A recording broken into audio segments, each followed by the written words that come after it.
Disclaimer. In this chapter, we will be discussing the assault and murder of many women. This chapter may be triggering for some listeners, and this will be the only warning, so please do not listen if you're sensitive to this topic. Welcome back to our Green River Killer story. In this second and final part, we are going to discuss and dive right into all the details of the victims of Gary Ridgway's crimes and shine a light on the evil streak he left behind. Can't wait. Let's do it. Honestly, the reason why I decided to do the part 2 and get into some of the victims, cuz it might be a little repetitive, but something that you said, Shar, was people remember the killer. They remember the killer's name, but people don't ever remember the victims' names. They can't sit there and list 43 Mm-hmm. names. It's almost sadly easier to just be like, "Oh yeah, the Green River Killer victims." Yeah. So that's kind of what I mean by shining a light on that Mm-hmm. darkness. So, Yeah. without further ado, let's get into the Green River homicide victims. In July and August of 1982, the bodies of 5 young women were found in or near the Green River in South King County, Washington. It soon became evident to investigators that there was a serial killer actively operating in the King County area. The first 5 victims we are going to talk about were found in or near the Green River. Wendy Lee Caulfield was 16 years of age and last seen on July 8, 1982, in the Tacoma, Washington area. Her body was found in the Green River under the Peck Bridge. The Peck Bridge is located where the Fraser Road and Kent Des Moines Road intersect in Kent, Washington. Deborah Lynn Bonner was 23 years of age. She had been missing since July 15th, 1982, from South 216th Street and Pacific Highway South, south of the SeaTac Airport. Her body was found on August 12th, 1982, in the Green River near Kent, Washington. So that's June, July, August. So almost a month later, she was found. Yeah. Marcia Faye Chapman was 31 years of age. She was last seen leaving her home near South 188th Street and Pacific Highway South on August 1st, 1982. So he was very active at this time. Her body was found in the Green River on August 15th, 1982. Cynthia Jean Hines was 17 years of age and last seen on August 11th, 1982, in the area of South 200th Street and Pacific Highway South. Her body was recovered in the Green River near Kent, Washington on August 15th, 1982. Opal Mills was 16 years of age. She last spoke with her family on August 12th, 1982, when she made a collect call home from South 194th Street and Pacific Highway South. So, lots of similarities there. Her body was recovered next to the Green River near Kent, Washington, once again, August 15th, 1982. Tracy Winston was 19 years of age. She was last seen on September 12th, 1983, at 6 p.m. at the Northgate Mall. Her body was found on March 27th, 1986, in Cottonwood Park at South 238th Street and Fraser Road, 1 mile from the Peck Bridge. The next victims that we are going to go over were all found around Star Lake Road, or honestly, along the road in Mm-hmm. South King County. Gail Matthews was 23 years old and was last seen on April 10th, 1983, around 6 p.m. Once again, she was last spotted. Sorry. Once again, she was last spotted south 216. Nope, near South 216th Street and Pacific Highway South. So Pacific Highway South must be the highway that they all Yeah. would work across. Yeah. Her body was found on September 18th, 1983 at South Star Lake Road and 51st Ave South. Dolores Laverne Williams was 17 years of age. She was last seen in March of 1983 at a bus stop outside the Red Lion Inn on Pacific Highway South. Her body was found on March 31st, 1984, near South 53rd Street and Star Lake Road. Terry Renee Milligan was 16 years old. She was last seen on August 29th, 1982, near South 144th Street and Pacific Highway South. Her body was found on April 1st, 1984, near Star Lake Road. Sandra Gabbert was 17 years old and last seen on April 17th, 1983, near South 142nd Street and Pacific Highway South. Her body was found on April 2nd, 1984, at Star Lake Road and 55th Avenue South. Alma Smith was 18 years of age. She was last seen on March 3rd, 1983, near South 188th Street and Pacific Highway South. Her body was found on April 2nd, 1984, at South 277th Street and Star Lake Road.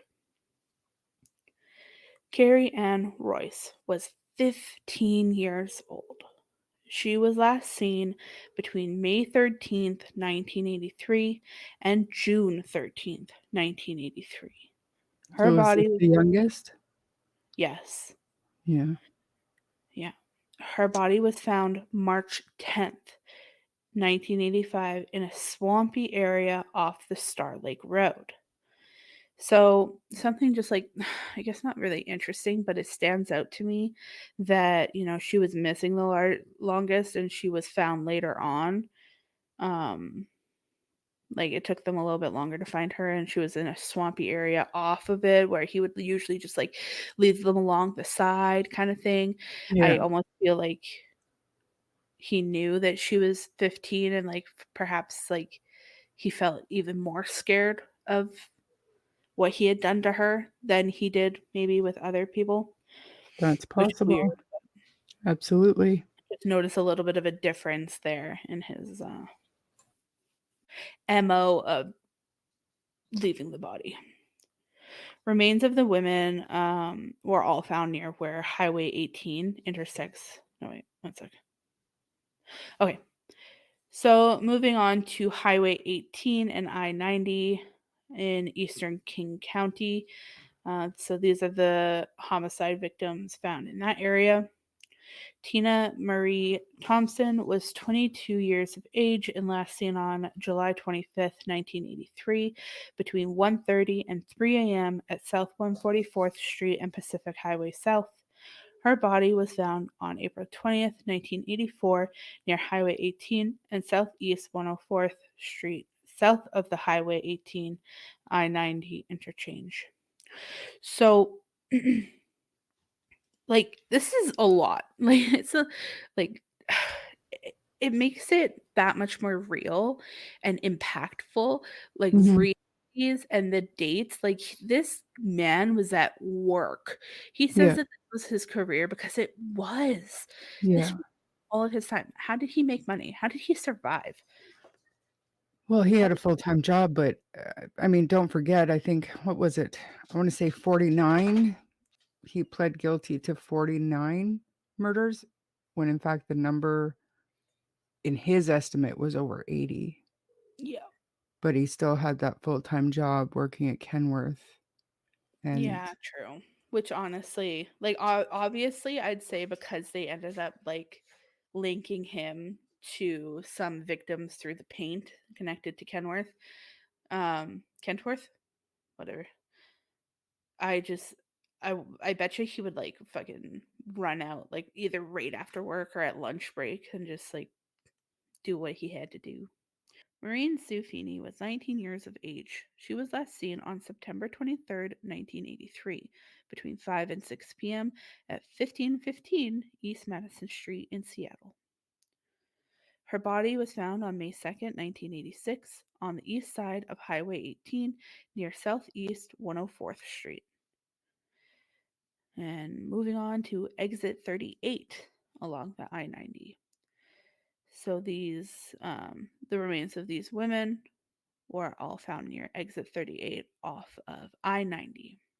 Delise Plaisir was 22 years old and she was last seen October 30th, 1983 at 3 p.m. at a bus stop on Beacon Hill. Her body was found February 14th, 1984 near exit 38 off I 90. So lots of I don't know. Lots of victims found or lots of victims last seen at bus stops. Yeah. And there he had a word for um he so he was dumping in the Green River and then he was dumping near the airport and other places, but they were always in like clusters and he Yeah. had like pet names for each one of those areas. I can't remember off the top of my head what they were. But Gross. hmm It's also sad she was found on Valentine's Day. Just, I don't know, just so gross. Lisa L. Yates was 21. She was last seen between December 17th and December 23rd, 1983. Her body wasn't found until March 13th, 1984, near exit 38 off I 90. Kimberly Nelson was 20 years of age and was last seen on November 1st, 1983, about 11 a.m. at a bus stop outside Ben Carroll Motel on Pacific Highway South. Her body was found on June 13th, 1986, on Garcia Road, approximately 3 miles from exit 38 off I 90. The remains of these women that we are about to go over were found near Highway 410, 410, east of Enumclaw, Washington. Enumclaw, interesting. Debbie May Abernathy. Do we? I was gonna say that name is so familiar, but I think that maybe one of the characters is based after this person in the movie. I don't know. Anyway, moving on. Debbie May Abernathy was 16 years old. She was last seen September 5th, 1983, at 8th Avenue and Pike Street in downtown Seattle. Her body was found on March 31st, 1984, on a logging road of Highway 410 near milepost 37. Mary Sue Bello was 25 years of age and last seen on October 11th, 1983, in the Magnolia area of Seattle. Her body was found on October 12th, 1984, near milepost 34 on Highway 410. Martina Otherly was 18 years old. She was last seen on May 22nd, 1983, outside the My Place Tavern at South 188th Street and Pacific Highway South. Her body was found November 14th, 1984, near milepost 36 on Highway 410. All of these women, like 15 years old, 16 years old, 17 years old, 18 years old, 19 years old, 20 years old, like literally, I have said every single age, it feels like. And this hmm man felt like he had the right to end so many women's lives Yeah. and cut them so short. It's so sad. It's a monster. Marta Reeves was last heard from when she made a phone call to her husband on March 5th, 1990. Her body was found September 20th, 1990, on Highway 410 between mileposts 33 and 34. Roberta Hayes was last seen sometime after February 1987. Her body was found on September 11th, 1991, near milepost 36 and a half on Highway 410. Pammy Evans was 16 years old and last seen on October 26, 1983, after leaving her home in Seattle. Her body was found on August 16, 2003, near milepost 26 on Highway 410. So, honestly, that was quite a few names there. But we're not done, and we got to move on to the next location here, South Airport slash the Tai Golf Course. Remains of the women listed below were all found near the sound end of SeaTac Airport and Tai golf course. So, if you guys remember, that's where he went to high school, that Tai High School or whatever. Yeah, it's probably connected. That's probably why, you know. Exactly. And Yeah. that's probably the route that his dad would drive on the bus complaining about the prostitutes. Mhm. Giselle Laverne was 19 years old. She was last seen July 17th, 1982, in Normandy Park. Her body was found September 25th, 1982, in a wooded area near South 200th Street and 18th Avenue South. Constance Naun was 21 years of age. She was last seen on June 8, 1983, at 6 p.m. near South 188th Street and Pacific Highway South. Her body was found October 27, 1983, in a vacant lot near South 192 and 28th Avenue South. Kelly Ware was 22 years of age. She was last seen on July 17, 1983, at a bus stop at 22nd Avenue East and East Madison Street, and last heard from on July 18, 1983. Her body was found October 29, 1983, in the 2500th block of South 192nd Street. Mary Bridget, That's where she was taken, or that's where she was found? Sorry. her body was found. Right. Okay. Mary Meehan was 19 years of age and last seen at the Western Six Motel near South 165th Street and Pacific Highway South on September 15th, 1982 at 8:30 p.m. Her body was found on November 13th, 1983 at South 192nd Street and 27th Avenue. So, body was likely pretty much bones, I would assume by then. Yeah. And here Actually, a they number of them were, like, Mhm. completely decomposed, yeah. Yeah, and there was 2 that they were never able to identify. Yeah. Andrea M. Childers was 17 years of age. She was last seen on April 14th, 1983, about 12 p.m. at a bus stop on 21st Avenue and Union Street. Her body was found October 19th, 1989, in a wooded area near South 190th Street and 24th Avenue South. Moving areas now to Tigard, Oregon. Denise Bush was 23 years of age. She was last seen October 8th, 1982 at 12:30 p.m. at the Moonrise Hotel at South 144th Street and Pacific Highway South. Her skull was found in Tigard, Oregon on June 12th, 1985. Shirley Marie Sherrill was 19 years Shirley Marie Sherrill was 19 years of age and was last seen in October/early November 1982 in the Chinatown area of Seattle. Her body was found on June 14th, 1985 in Tigard, Oregon. North Airport/ballpark. So moving locations once again. Um So all of the remains of the women we're about to list were found north of SeaTac Airport near a ball field, which makes me wonder about his son, how old his son was at this time, and I don't know. Yeah. It's fucked. Shonda Summers, 17 years of age. She was last seen October 2nd, 1982 at 5 p.m. on Pacific Highway South. Her body was found August 12, 1983, in a vacant lot near South 146th Street and 22nd Avenue South. Cheryl Wims, she was 18, last seen May 23, 1983, leaving a residence in the 2100 block of 21st Avenue South. Her body was found in a wooded area near South 146th Street and 16th Avenue South on March 22nd, 1984.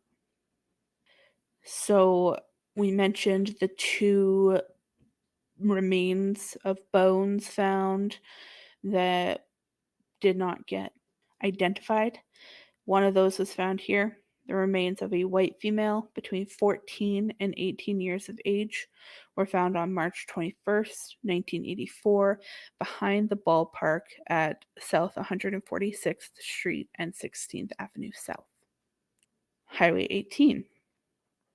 Remains of the women that we are going through now were all found near Highway 18 in South King County. I wonder, why can't I think of why he chose those places?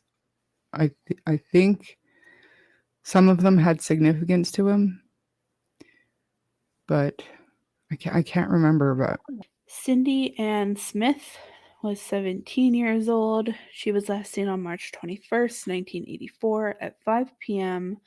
on 28th Avenue South. Her body was found on June 29th, 1987 near Green River Community College. Patricia Barzak was 19 years old. She was last seen near South 139th Street and Pacific Highway South on October 11th, 1986. Her body was found off Highway 18 near Seattle International Raceway in February. And then just some other King County sites found in various locations.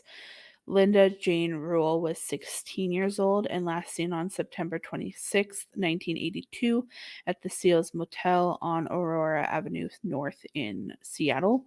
Her body was found on the campus of Northwest Hospital on January 31st, 1983. Carol Ann Christensen was 29 years of age, and she was last seen when she got off work on May 3rd, 1983, near South 148th Street and Pacific Highway South.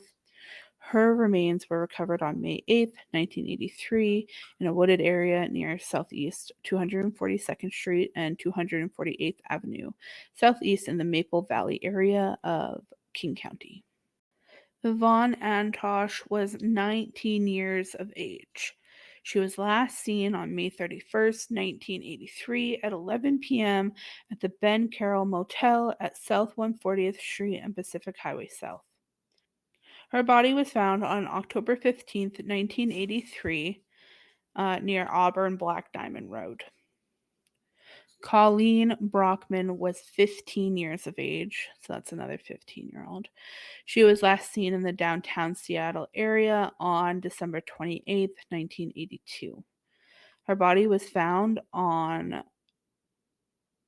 Javita Boulevard in Pierce County, Washington on May 26, 1984. Mary West was 16 and last seen around 2 p.m. on February 6, 1984 at Rainier Avenue South and South Ferdinand Street.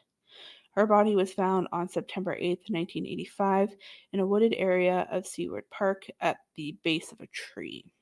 Deborah S. was 15, and she was last seen on September 20th along Pacific Highway South.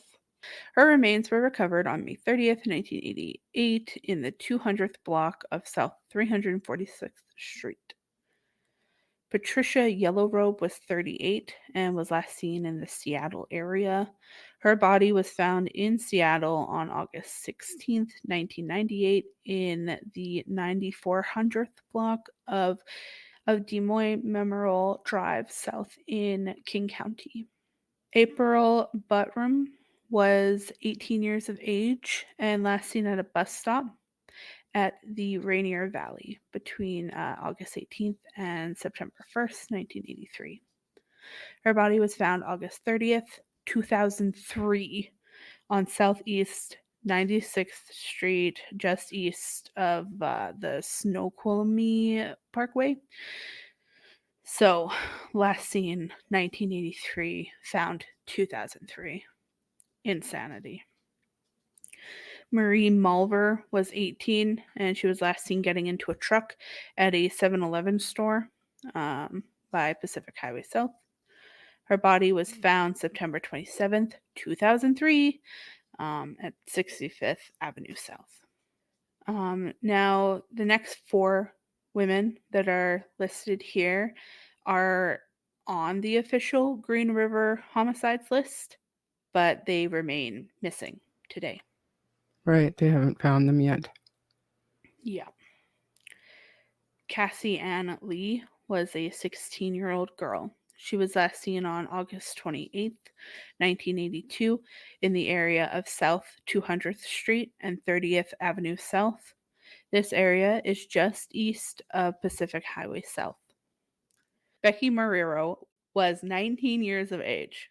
She was last seen on December 3rd, 1982, when she left her hotel room at South 168th Street and Pacific Highway South. Kelly McGinnis was 18 and was last seen on June 28th, 1983, along Pacific Highway South.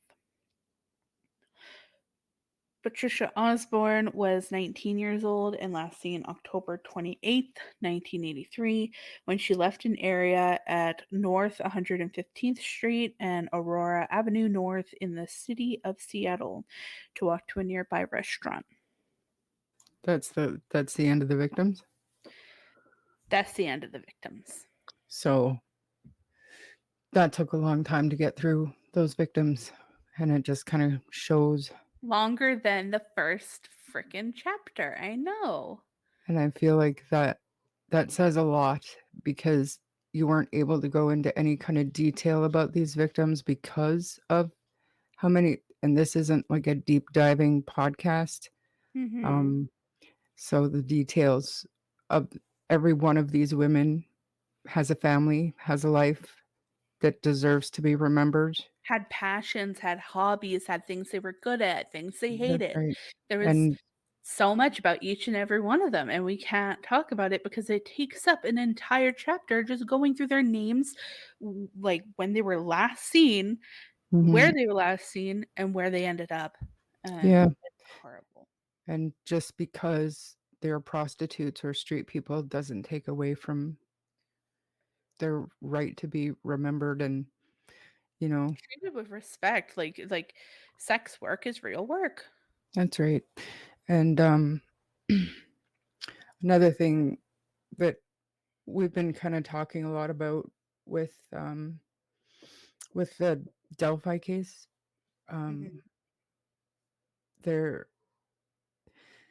one of the examples that I recently used on a YouTube live stream, because they were discussing the Delphi murders and how Abby and Libby were found, and people are kind of stuck on the word staging and posing.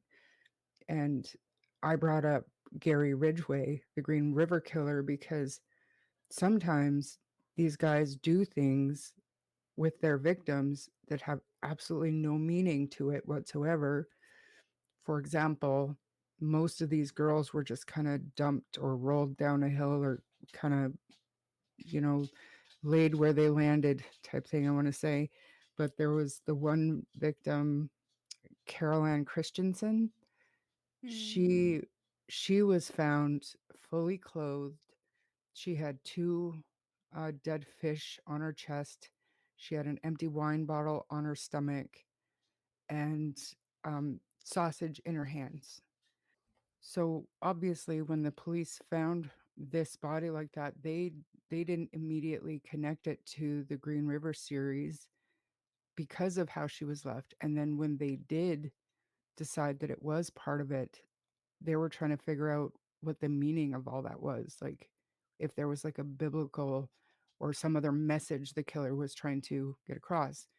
Fast forward to when he was caught and he was doing his confession, they specifically obviously asked him about this, and he said, I just the fish were on the bank of the river and I had sausage in the truck. It was just in the wine bottle. It was just he was literally just messing around with the body. It meant nothing to him. Horrible.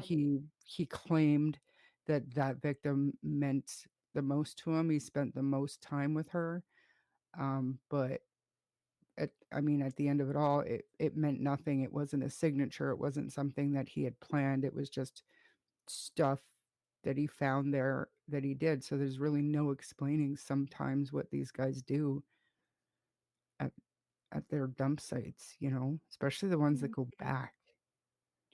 It's fucked up, and honestly, we went through, like, kinda like the confirmed people Mhm. that he ruined their lives, ended their lives, ruined their families' lives, but Mhm. I do have a few more names in a bit that I'm going to kind of flutter through that have been, like, kind of rumored or suspected to be, um, caused by him as well. There are more names. Yeah, and like I said, I think he wasn't able to put a face or a name to them, but I think he threw out numbers, like, in the 80s that he was Yeah. guessing. Yeah, no, it's horrible. He's serving his 48 life sentences at Washington State Penitentiary. So he was serving his life sentences at Washington State Penitentiary. In May 2015, he was transferred to USP Florence High in Colorado. This decision was met with backlash from the public, and many complaints were made to Washington State Governor J. Robert Inslee. Months later, in October of the same year, he was transferred back to Washington State Penitentiary. Ridgway has been considered a suspect in the disappearances and murders of several other women not attributed at the time to the Green River Killer, but no charges have been filed. So, let's go through those names. Unidentified black female, possibly named Michelle, unknown. December 1980, undiscovered. Christy Vorak, 13, missing October 31st, 1982, undiscovered. Patricia Ann LeBlanc, 15, August 12th, 1983, undiscovered. Rosemary Curran, 16, last seen August 26th, 1987, to August 31st, 1987. So between those days. Darcy Ward, she was 16, April 24th, 1990. Cora McGurk, who was 22, last seen July 12th, 1991. Out of those names, a little weird, but I think these names come from families who suspect that their loved ones went missing due to this man, Yeah.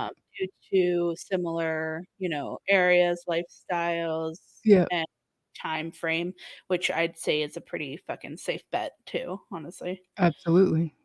Um, but kind of interestingly enough, Cora McGurk was the mother of NBA player Martell Webster. She disappeared when her son was 4 years old. Mhm. So, Ridgway was long suspected for the 1987 murder of Rosemary Curran, a 16-year-old addict and prostitute, but apparently he was recently ruled out as a suspect. So, whether that be from DNA or whatever, maybe there was somebody else kind of doing some copycat work at the same time.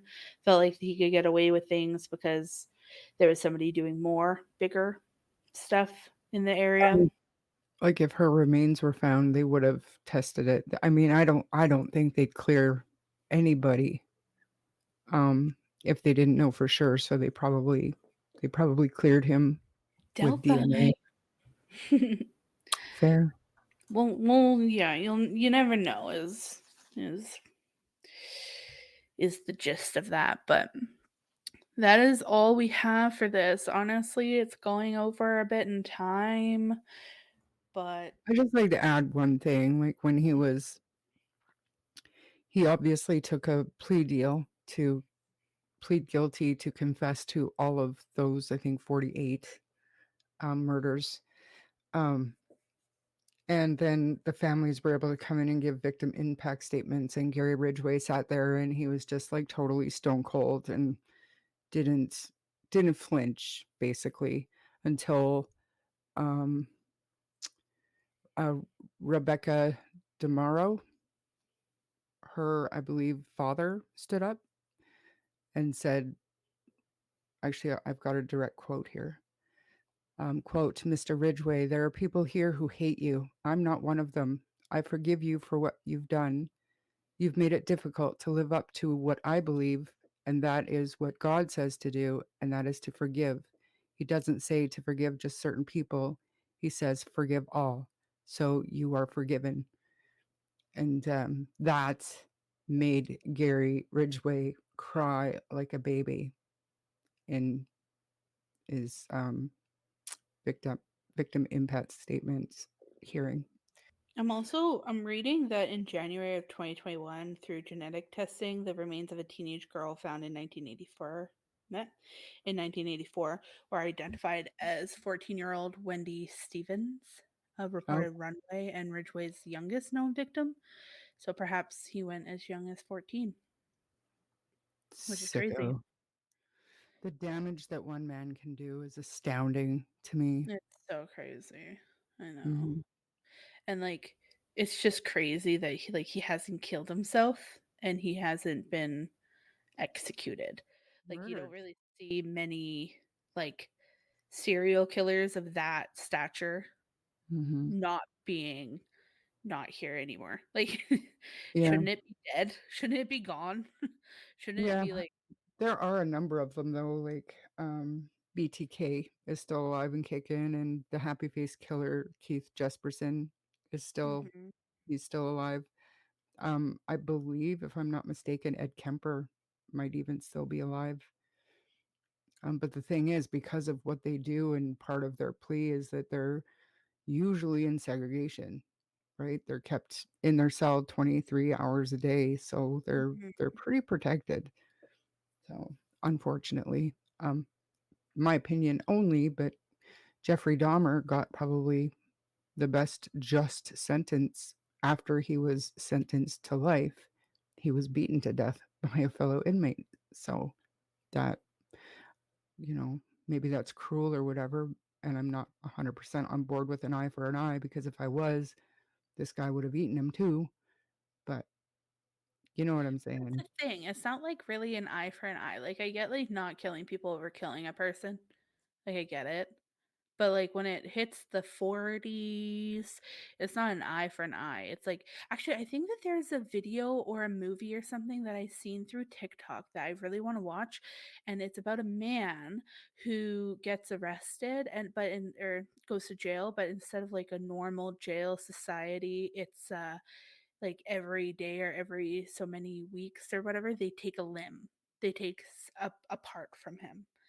So I mean, not an eye for an eye, but maybe a foot So, for a foot, a finger for a finger, and yeah, I mean, slowly you're nothing. He would be a torso, a sewed up torso to sit and there. I mean, it is what it is. I'm all for human rights and all that, but at the same time, there's got to be a form of punishment when it comes to serving a sentence. But Mm, you're no longer human if you take that many other humans' lives, in my opinion. You're I agree. like we're all animals, but you can't act like a fucking I don't know, an animal with rabies And go around the world. how many lives has he destroyed? And you know what I mean? Like Mm. when kids lose their parents too young, especially over something so tragic and horrific, it probably had such a negative effect on the kids. And some of them might have had, really troubled childhoods as a direct result of it. So the ripple effect of the damage that he's done is probably still going on to this day. You know what? No. According to Matthew, like Ridgway's son, who, by the way, is like less than a year younger than you, BT dubs. He described his father as being calm, like a calm individual who never raised his voice, and said that he engaged in activities such as camping trips, teaching Matthew how to play baseball. Eh, that's one of the dump sites, and Yeah. consistently attending school concerts and soccer practices. Yeah. And if I mean, we don't have to get into it, but if we think about the children of these serial killers that grow up to be outspoken adults, I guess Carrie Rawson is Dennis Rader's daughter, and Mhm. she's still going back and putting pieces together of some morbid things that happened when she was a little girl and growing up, and connecting them to some of the activities that her dad has been convicted for. Just going Yeah. back, like stupid little things like pictures of a victim with in her grandmother's basement, that kind of stuff. And it's still to this day triggering her, right? Like, Yeah. How could it but not? It's it, horrible. it's sad. And then like the victims' families, like I said, they're still victimized. So it's too bad that we don't have the time to give them all the time and the spotlight that they deserve, but I think you did a really good job. If you enjoyed this episode, please subscribe to the podcast and share with your friends. If you don't mind giving us a 5-star rating, it will help our show grow. You can also find us on Facebook and YouTube at True Crime Story Podcast, where the discussion can continue. If you wish to contact us, you may do so via Facebook or email at truecrimestorypod@gmail.com. I'm Bree, And I'm Char. and we'll see you in the next chapter. Bye. Bye.